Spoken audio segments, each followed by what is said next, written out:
The B.F. Avery and Sons Company presents More Power to You.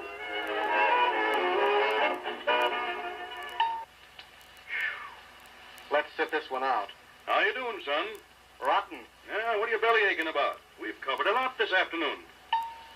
If we had a tractor, one of us could have done more than both of us have been able to do with these blame mules. What's all the hurry, Jack? Who wants to do it twice as fast? This guy, right here. I get so darn tired of following those mules, coaxing them along, hitching them up, unhitching them again, feeding them. Why, if we had a tractor, we could be raising this corn to fatten steers instead of just to feed these darn mules. Dad, farming just doesn't have to be as hard as this anymore. It's old-fashioned.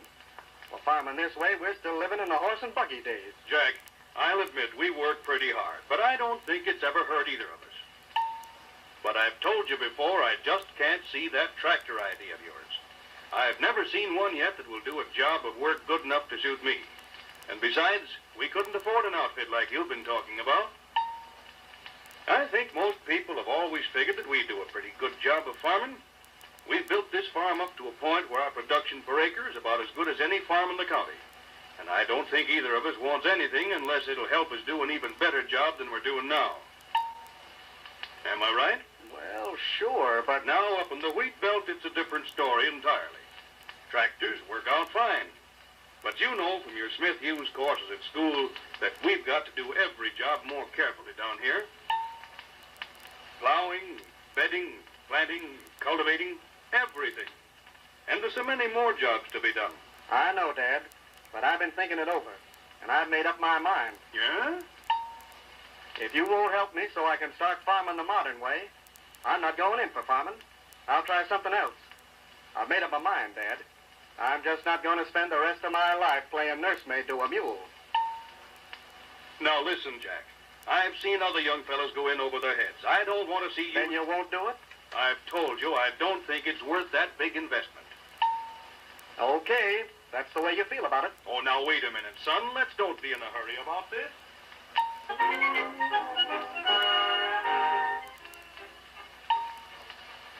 Come on, finish your breakfast, Jack. Well, I'll be a monkey's uncle. Look what's coming up the drive. What is it? Why, it's somebody with a tractor. For heaven's sakes, it is the tractor. And that's Mr. Middleton. I'm going out and see what he wants. Yes, hurry up. I'll call your father. Hello, Jack. Hello, Mr. Middleton. What do you got there? Well, this is the new Avery True Draft outfit. Thought I'd bring it out and show you and your dad what it'll do for you. Well, looks okay. Except if we ever get a tractor around here, it's got to be a bigger job than that. Oh, you think so? Wait till you see what she'll do. Say, where's your dad? Tell him I got his card, and I'd like to put on a little demonstration for it. His card? Did he send you a card? I'll go in the house and get him. Just a minute. Hey, Dad, Mr. Middleton's out here with a tractor. Says he got your card and came out to give you a demonstration. Are you holding out on me? Card? What card? Who sent him a card? Well, that doesn't matter. Go on outside. See what the outfit's like. Well, you've gone and done it. Since he's brought it all the way out here, I guess I've got to go take a look at it. Come on, Dad. Okay. But I'm telling you right now, I'll have to hand it to you, Bert, for being on the job. Of course, I didn't send that card. Mother did. And I'm telling you right now, I'm not in the market for a tractor outfit. If you can sell my old man a tractor, you deserve a gold medal. Well, why, John? Why are you so dead set against power equipment? I'm not dead set against it, Bert. I've just never seen a tractor yet that'll do the kind of work I'd be satisfied with. Well, where do you think tractors fall down? Well, I've never seen one that can do a job of planting that'll satisfy me. You know, Bert, there isn't much money in farming. I can't afford to replant and get a poor stand.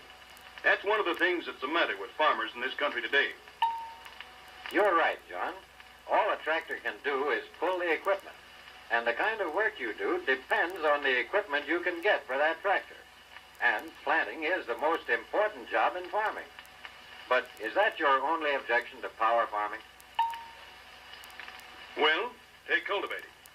I've really never seen a power outfit do a job of cultivating that'll suit me. You know, down here, cultivation has to be done just so. Oh, yes, there's no doubt about that. And then with one of these power outfits, you've got to buy the gas and oil to keep it going. With mules, why, just raise your feed. But, Dad, that same feed could be fed to something we could sell. Well, John, don't tell me you haven't been thinking about a tractor. You put your finger right on the very things that are most important to every tractor buyer. But I see your fundamental objections, and I agree with you. And here's the reason why you're right. With your horse-drawn equipment, your tools are hitched at a single point, aren't they? Yes. And this point is in the true line of draft. Now, when you set that implement and start it going, it keeps going along in the natural line of penetration. All your team does is pull your implements. Both the team and the tools work independently of one another, with the result that any unevenness in the ground does not affect the operation of the tools. Now, with most tractor outfits, the implements are hitched up rigidly to the tractor, and the tools are not free. So when the wheels go over a hump, the tools go up too. They aren't free to follow their natural line of penetration. And without true draft, plowing can't be done as well or as cheap. Planting is bound to be uneven, and cultivating isn't nearly as good. What? Do you mean to tell me that with this outfit, the implements are hooked up in the same way that we hitch them up to a team? Exactly, John. There's a whole lot to this true draft principle. And I don't think I'll have to do much talking before you see why this Avery True Draft outfit will do the kind of work you want. But, Mr. Middleton, will an outfit the size of this one do the plowing on our farm? Jack, this outfit will do every job you've got to do on this farm. Come on over here and take a look at it. You know, the first time I looked at this job, the thing that impressed me most was the way the Avery engineers went about designing it. They realize that when you buy a tractor, you buy it to do certain work, or your various farm operations. And the kind of work you get done depends entirely on the implements you can get as part of the outfit. They knew from the beginning that if they were going to make a power outfit that would do the job of work we've got to do down here, there could be no violation of true draft lines. John, it just makes common horse sense. It's a lot smarter to depend on natural draft lines to keep proper depth than to try to force implements to their proper depths with springs, rods, or other gadgets. Well, I can see what you mean, Bert. When you stop to figure it out, that sounds like the right way. Well, John, Avery engineers took the time and trouble to figure it out. And that's the way they went about designing this tractor. Now, instead of building a tractor first and then hooking implements on the best way they could, Avery built the implements first and set them up the way they would do the best work. Then they designed this tractor, the General, to fit them. Come here, I want to show you how it works out. Now look at this cultivator. You see how this long beam permits us to hitch in the true line of draft? Well, with a shorter beam, we couldn't do that. We'd have to try to hold the sweeps down with heavy springs. Now, try to push that gang sideways, John. She's pretty rigid. Absolutely. There's no chance for it to slide around sunflowers, cockleburs, and other stiff weeds. Now, move it up and down. That's right. Just take hold of it. Hey, you see how free and easy she moves? Say, that's all right. Sure, if a cultivator's going to plow at an even depth, the gangs have to be free to do their work. Otherwise, they'll be forced in and out of the tractor. And notice how the entire cultivator is in front of the operator. You can set your blades just where you want them. And being one unit, this outfit follows crooked or curved rows without plowing up your plant. That makes sense. Bert, you've sure got your story down pat. I think it'll work just like Mr. Middleton says it will, Dad. Well, seeing's believing. Let's take her out in the field and see what she'll do. Come on, John. Yeah, come on, Dad. All right, I'll look.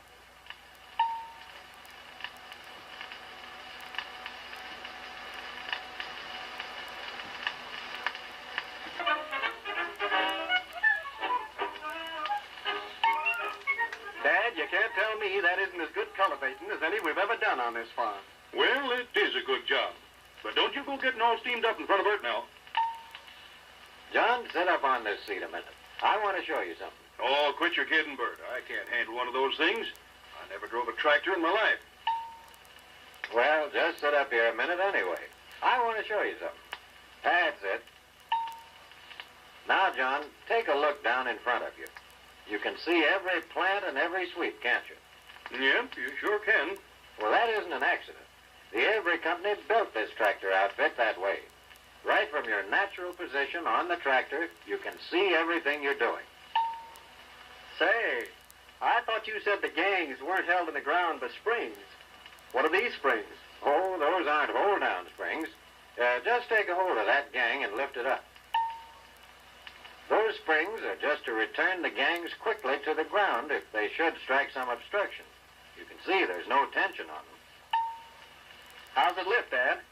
Fellows tell me that they can't handle other tractor cultivators without a power lift. Why, there's nothing to it. This one lifts as easy as can be. Yes, and it works even easier yet when you're in motion. Don't overlook the fact that you can easily adjust your depth while in motion, anywhere across the field. The same thing applies to the other implements. It's hooking every one of them on the true draft line that makes them work so easily. John, go ahead. Plow around a little yourself. Sure, Dad. Go on. Oh, say, I don't know the first thing about handling one of these. Well, come on, try it. It's your cotton. If you plow it up, it's your loss.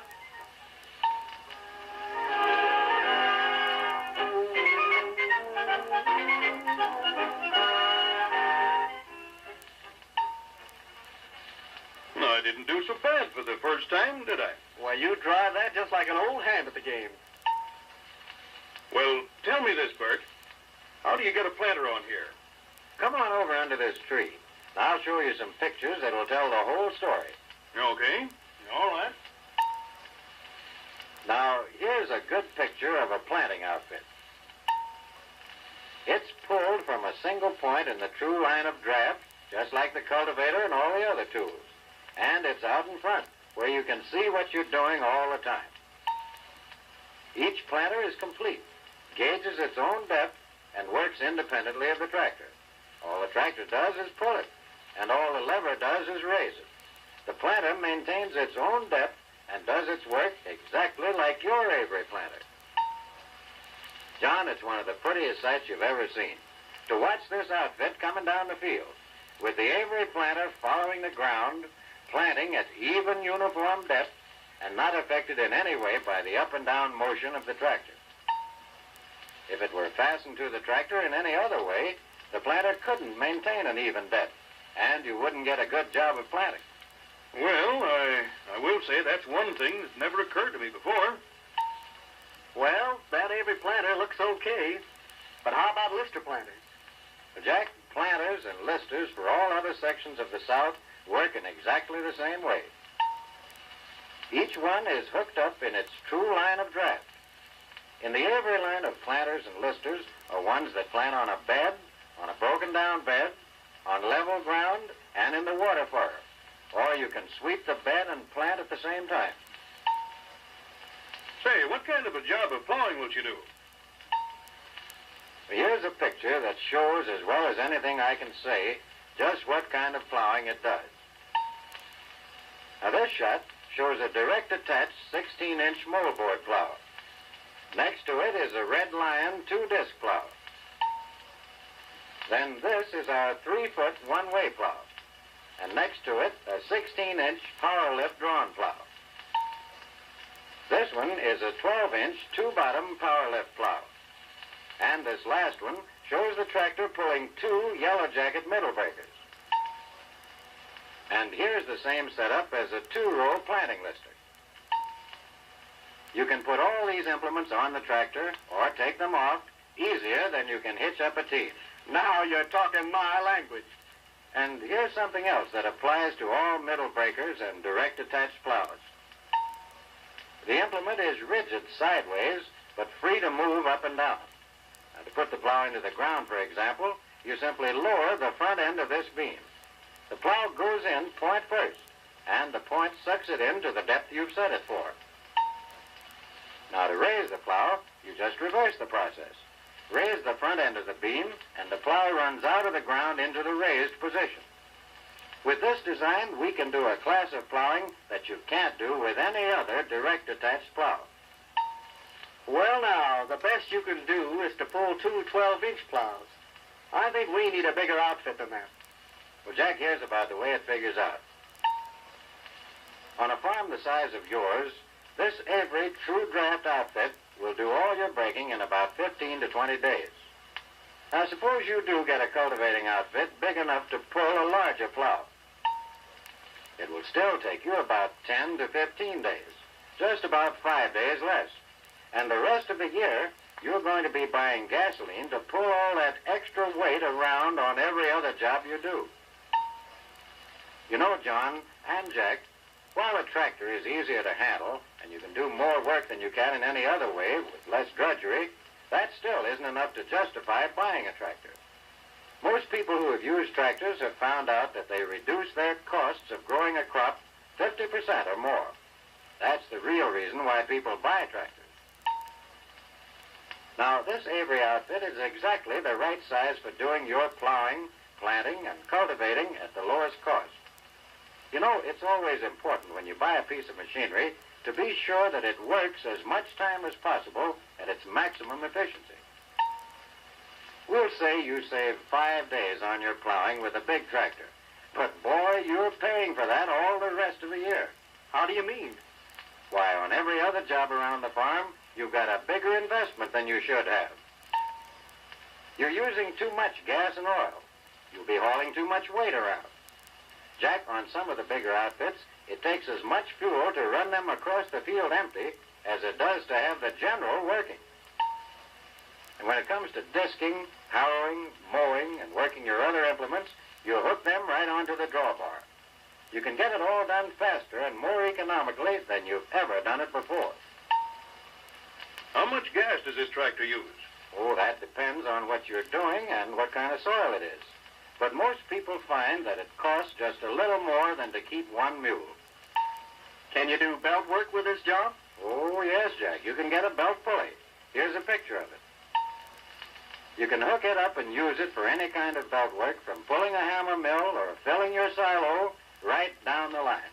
Any belt job you want to do. You might be interested to know that Sam Watson over here is now using this outfit. And what? Did he buy this tractor for his big farm? He didn't buy one, he bought two. He knows all about tractors. He's been using them for years. Well, he could see that each one of these would do his cultivating and planting and other jobs as fast as any machine, regardless of size. And that two would do twice as much planting and cultivating and half again as much plowing. The two outfits cost him about the same as one big one, and the two actually use less fuel than the large one. John, this is the right size tractor for any farm. I don't care what size it is. Well, maybe you're right, Bert. Maybe you're right. All over the southwestern states, the owners of the land came onto the land, or more often, someone came for them. All of the owners told their tenants the same thing. You know the land's getting poorer. The bank has to have profits all the time. It can't wait for next year's crops. One man on a tractor can take the place of 12 or 14 families. You'll have to go. Then the tractors came over the roads and into the fields. They drove through fences and houses to make space for even larger fields. Tom Joad and Jim Casey walked quickly along a road that was only wheel marks through a cotton field.